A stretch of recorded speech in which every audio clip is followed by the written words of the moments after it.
L'échec des négociations en Guyane, la ministre qui reprend l'avion, la négociation a été malmenée? Écoutez, il n'y a rien de plus compliqué que d'aller comme ça jouer les pompiers de service sur un théâtre aussi compliqué d'un point de vue social. Pour bien comprendre ce qui se passe en Guyane, il faut mesurer l'ampleur de la méfiance vis-à-vis de l'État. Un État dont les Guyanais considèrent qu'il y a eu 30 ans, 40 ans de sous-investissement.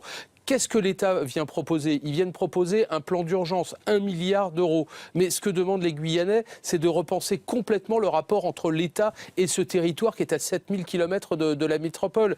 Alors évidemment, ils ne sont pas arrivés les mains vides, les ministres. Ils sont arrivés avec un escadron de gendarmes mobiles, avec 400 millions d'euros pour l'éducation, des centaines de millions pour les infrastructures. Mais quand on a sous-investi à ce point, quand le taux de chômage est 2 fois celui de la métropole, quand le chômage des jeunes est au-dessus de 50%, et l'école, et l'illettrisme, je pourrais multiplier les sujets, ça ne peut pas suffire. Et puis quand même une petite question à l'arrivée.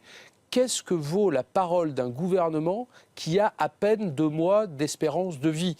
Et cette question-là, ils ne peuvent pas ne pas y penser, les Guyanais. Donc on peut arriver avec les bras chargés de cadeaux, chargés de promesses. Ils savent que ces promesses n'engagent que ceux qui les écoutent. Les ministres sont repartis. Je peux vous dire, pour avoir vérifié hier, que Matignon suit ce dossier-là comme le lait sur le feu, heure par heure. Il y a un conseil ministériel aujourd'hui d'urgence. Je ne serais pas étonné que les ministres partent là-bas assez vite.